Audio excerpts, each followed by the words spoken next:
పేరు లాజరస్ అని ప్రకటించారు. నా అసలు పేరు పుదుక్కోడు నటరాజన్ సుబ్రహ్మణ్య శర్మ. నేను తెలుగులో మాట్లాడుతున్నాను కానీ నేను తెలుగువాడిని కాదు. నాది కేరళ రాష్ట్రం పాలఘాటు జిల్లాలో పుదుక్కోడు అన్నటువంటి ఒక గ్రామానికి చెందిన అయ్యర్ బ్రాహ్మణ కుటుంబంలో నేను జన్మించాను. మా నాన్నగారు కాకినాడలో పెద్ద అయ్యప్ప గురుస్వామి, మా అమ్మ పేరు రాజ్యలక్ష్మి. మంచి భక్తి కలిగిన కుటుంబంలో నేను పుట్టాను. మేము 5 సంతానం. నా అన్నయ్య, నా అక్క, నా రెండో అన్నయ్య, నేను కవల పిల్లలు. ఆయన పేరు రాముడు, నా పేరు లక్ష్మణ్. నాకు ఒక తమ్ముడు ఉన్నాడు. చిన్ననాటి నుంచి భక్తి భావాలలో మమ్మల్ని పెంచారు. ఈ ఉచితంగా భక్తి యోగంలో ఆగిపోకుండా ఉంటే జ్ఞాన యోగంలోకి మనం వెళతాం. ఆ జ్ఞానము భగవంతుని యొక్క ఆలోచనలు మనకు బయలుపరుస్తుంది. ఒకరోజు అందరూ ఈ యొక్క దేహాన్ని విడిచిపెట్టి వెళ్ళాలి. అయితే ఆత్మకు పవిత్రత ఎలా చేకూరుతుంది? ఈ శరీరానికి పవిత్రత కావాలంటే స్నానాదులు చేస్తాం. వస్త్రాలను ఉతుక్కుంటే పవిత్రపరచబడతాయి. రంగులు వేసుకుంటే బిల్డింగులు పవిత్రపరచబడచ్చు.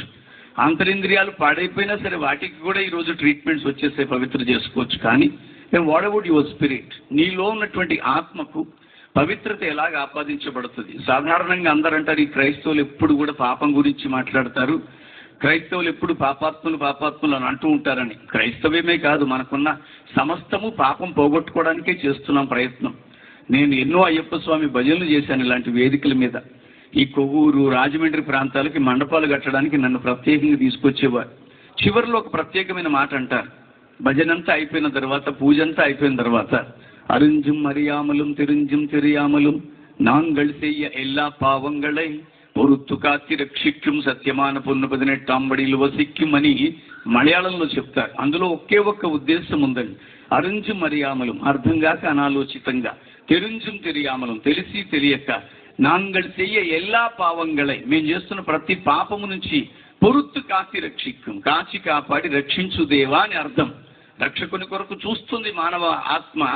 ఈరోజు నేను అంటున్నాను, ఏ బ్రహ్మ దగ్గరికి వెళ్ళినా, ఏ పూజారి దగ్గరికి వెళ్ళినా, ఏ పంతులు గారి దగ్గరికి వెళ్ళినా చేతిలో తీర్థం పోస్తూ 3 మాటలు అంటారు. అకాల మృత్యుహరణం అంటే సడన్గా చావు రాకుండా, సర్వరోగ నివారణం ప్రతి రోగము నివారింపబడాలని, సమస్త పాపక్షయకరం. క్రైస్తవులే కాదండి, ఎవరైనా సరే పాప భీతి ఉన్నవారే. పాపం నుంచి బయటికి రావాలన్న చేస్తున్న ప్రయత్నాలు మీ ముందుంచుతున్నాను. సమస్త పాప క్షయకరం అని ఏ భగవంతుడైతే ఆ భగవంతుడి పాదాల మీద నుంచి కార్చబడిన నీరు, పాదోదకం అంటే పాద ఉదకం, ఉదకము అనగా సంస్కృతంలో నీరు. ఆ నీరు మనలను పావనులు చేస్తుందని తీర్థం పోస్తారు. నేను చెప్పినంత తీరిక బ్రహ్మగారికి ఉండదు కానీ చాలా వేగంగా చెప్పేస్తారు. అకాల మృత్యుహరణం సర్వరోగ నివారణ సమస్తభాభిషేకరం అని పెట్టుకున్న వెంటనే మనం అనుకుంటాం పావనులం అయిపోయామని. కానీ ఒక తీర్థం వలన పావనులం అవుతామని మనకున్నటువంటి వేదాలు కూడా చెప్పట్లా. యేసుక్రీస్తుని ఈ పరిశుద్ధ గ్రంథం పరిచయం చేయడానికి ముందే వేదాలు చాలా స్థలాల్లో చెప్పింది. యేసుక్రీస్తు కంటే 4000 సంవత్సరాలకి పూర్వం ఈ భారత పుణ్యభూమి మీద 4 వేదాలు రాయబడ్డాయి. దేవునికి మహిమ కలుగునుగాక. యేసుక్రీస్తు కంటే 1000 సంవత్సరాలకి పూర్వం రామాయణ, మహాభారత, భాగవత గాథలు ఈ భారత భూమి మీద ఉన్నాయి. వాటికి చారిత్రాత్మకమైన పరిశుద్ధ గ్రంథానుసారమైన రుజువులు ఉన్నాయి. అలాంటి వేదాలలో ఒక వేదం అంటుంది, పాపం ఒక తీర్థం వలన పోదని, సర్వపాప పరిహారార్థో ప్రతి పాపము పరిహరింపబడాలంటే రక్త ప్రోక్షణం అవశ్యం, రక్తము చిందింపబడడం అవసరం. తద్రక్తం పరమాత్మేనా, ఆ రక్తము పరమాత్ముని రక్తమై ఉండాలి. ఎందుకు పరమాత్ముని రక్తమైంది? నరుని నాసికా రంధ్రములో ఆయన జీవవాయువును ఊదగా నరుడు జీవాత్మ ఆయను. ఈ జీవాత్మ ఎవరిది? పరమాత్మది. ఒకరోజు తిరిగి పరమాత్మనికి అప్పగించవలసిన బాధ్యత ఆత్మను కలిగి ఉన్న ప్రతి శరీరికి ఉంది. కనుక తద్రక్తం పరమాత్మేనా పుణ్యదాన బలియాగం, ఆ బలియాగానికి సంబంధించిన పుణ్యప్రాప్తి ఆ మానవుడికి కలుగుతుంది. ఇవి తృణీకరించట్లేదు కానీ అవేం చెప్తున్నాయో ఆ సత్యాన్ని మీతో మాట్లాడుతున్నాను. రక్షకుడైన యేసుక్రీస్తు పుట్టుక వెనుకున్నటువంటి అద్భుతమైన రహస్యం అదే. ఆయన ఈరోజు లోకానికి ఒక గొప్ప వెలుగుగా ఆయన రావడం జరిగింది. నేను అరగుండు చేయించుకొని జంధ్యం వేసుకోవడం మాత్రమే కాదు ప్రియులారా, నేను ఖచ్చితంగా ఓం భూర్భవత్సువః తత్సత్వితుర్వరేణ్యం భర్గో దేవస్య ధీమహి ధియో యో న ప్రచోదయాత్. ఇది గాయత్రి మంత్రం 101 సార్లు చెబితే తప్ప మంచినీళ్ళు తాగి అలవాటు లేని భక్తిలో పెంచబడ్డాను. విచిత్రం ఏంటంటే అది చదువుతున్నంత కాలం దాని అర్థం నాకు స్ఫురణకి రాలేదు, తెలియలేదు కూడా. ఈ పరమ పవిత్ర గ్రంథం నా జీవితంలోకి వచ్చిన తర్వాత దాని అర్థం తెలిసింది. ఈ భారతదేశంలో ఉన్న 3 దేవతల్లో ఒక్క పేరు ఉండదు. అందులో 2 విశిష్టమైన మాటలు అందులో ఉన్నాయి. అందులో మొట్టమొదటిది దేవస్య ధీమహి. ఈ భూమి మీద ఉన్న అన్ని నామముల కంటేను పైనామముగా ఉన్నవాడా, అది ఎందులో ఉందో తెలుసా? నా బైబిల్లోనే ఉంది. లోకస్తులు ఈరోజు చూస్తున్నటువంటి ఈ వెలుగుని అర్థం చేసుకోలేకపోతున్నారు. అందుకనే ధియోయోన ప్రచోదయాగతిలో చెప్పబడుతుంది, లోకస్తులు లోకేశులు తెగిన తుది అలోకంబగు ఆలోకములో పెంచీకటి ఆవల వెలుగుతున్న ఓ వెలుగా అని గజేంద్ర మోక్షంలో చెప్పబడిన ఆ వెలుగునే ఈ రాత్రి నేను యేసుక్రీస్తుగా ప్రకటిస్తున్నాను. దేవునికి స్తోత్రం కలుగునుగాక. ఆ వెలుగు లోకములోనికి వచ్చెను. అయితే ఈ లోకము దాన్ని గ్రహింపకుండునట్లుగా అవిశ్వాసులైన వారి మనోనేత్రములకు గుడ్డితనాన్ని కలిగిస్తున్నాడు ఈ లోక సంబంధమైన దేవత. నేను అంటున్నాను, ఇక్కడ దేవత అంటే ఎవరినో మీరు పోల్చుకోవద్దు. అపవాది లేక సాతాను భయంకరమైన కార్యాలు. ఇందాక ఒక ఆయన ఎవరో మాట్లాడుతూ చెబుతున్నారు, ఏమని, ఒక ప్రాంతమంతా అట్టుడికిపోతోంది, తగలబడిపోతుంది అన్నారు. ఎందుకంటే కరుడు గట్టిన మనస్తత్వాలుగా మార్చేస్తున్నాడు ఈ సాతాను. ఈరోజు అర్థం కాకుండా చేయడానికి మనోనేత్రాలు మూసుకుపోతున్నాయి. మనోనేత్రాలు మూసుకున్నంతసేపు మహానుభావుడైన యేసు అర్థం కాడండి. అందుకని యేసు ప్రభుకి రకరకాల పేర్లు పెట్టుకుంటారు. నేను అంటున్నాను మీకు అర్థం అవడం కొరకు, 5 literally they were blind, they could not able to see anything. ఆ 5 కులం తక్కువ వాళ్ళకి దేవుడని, అమెరికా దేవుడని, ఆస్ట్రేలియా దేవుడని ఎన్నో పేర్లు పెడుతున్నారు. కానీ ఎవడు ఎన్ని పేర్లు పెట్టినా యేసు యేసే. దేవునికి స్తోత్రం కలుగునుగాక. ఇది ఎప్పుడు అర్థమవుతుంది? వాళ్ళు లిటరల్గా they are not able to see. వాళ్ళకి కళ్ళు లేవు గనక వాళ్ళు గమనించలేకపోయారు. వాళ్ళ కళ్ళు లేవు గనక వారు కనిపెట్టలేకపోయారు. వాళ్ళు కళ్ళు లేవు గనక వారు ఏదైతే ఊహించుకుంటున్నారో అదే చెప్పారు. ఈరోజు క్రీస్తుని గురించి కూడా చాలా మంది మనోనేత్రాలు మూసుకుపోవడం వల్ల ఇది మనకి సంబంధించినది కాదు అనుకుంటున్నారు. కానీ ఈశపుత్రం చమాం విద్ది కుమారి గర్భ సంభవ, ఇది ఋగ్వేదం మాట్లాడుతుందండి. సామవేద తాండియ బ్రాహ్మణం చెప్తుంది. ఏకాదశ ఉపనిషత్తుల్లో ప్రభుని గురించి వ్రాయబడి ఉంది. ఓం శ్రీ బ్రహ్మపుత్రాయ నమః. బ్రహ్మపురాణం మీరు ఎంత చదివినా బ్రహ్మకి పుత్రిక ఉంది కానీ కుమారుడు లేడు. మరి ఎవరి కుమారుడు? ఓం శ్రీ బ్రహ్మపుత్రాయ నమః అనే మాటకు అర్థం ఏంటి? ఓం శ్రీ పంచగాయాయ నమః, ఓం శ్రీ కన్యసుతాయ నమః, ఓం శ్రీ విధిశ్చరాయ నమః, ఓం శ్రీ అజముగాయ నమః.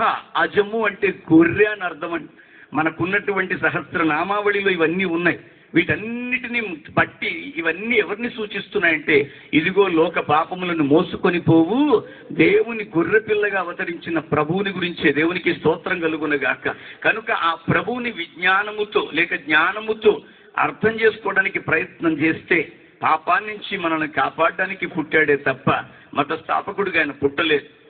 ఆ మాటలు ముగించే ప్రయత్నం చేస్తున్నాను.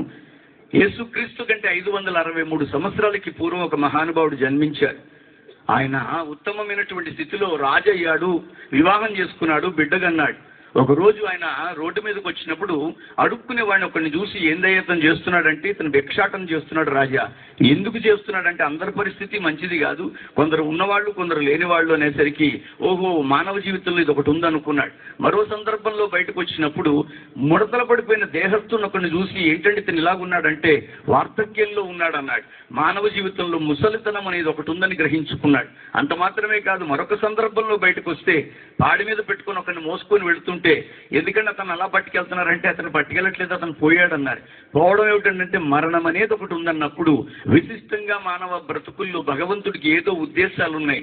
ఇవన్నీ నేను తెలుసుకోవాలని భక్తి యోగములో ఉన్నటువంటి ఆ మహానుభావుడు జ్ఞానయోగానికి ప్రయత్నించి బోధి వృక్షం కింద కూర్చొని జ్ఞాన సముపార్జన చేసి గౌతమ బుద్ధుడుగా విరాజిల్లాడు. దేవునికి స్తోత్రం కలుగునుగాక.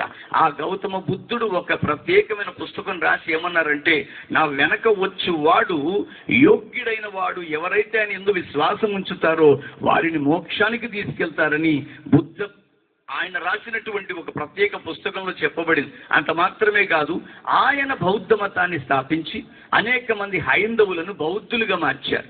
ఆయన వెనకాల వచ్చిన మహాముని జైను గారు జైను మతాన్ని స్థాపించి అనేక మంది హైందవులను జైనులుగా మార్చారు. ఆయన వెనకాల వచ్చిన గురునానక్ గారు సిక్కు మతాన్ని స్థాపించి అనేక మంది హైందవ భక్తులను సిక్కులుగా మార్చారు.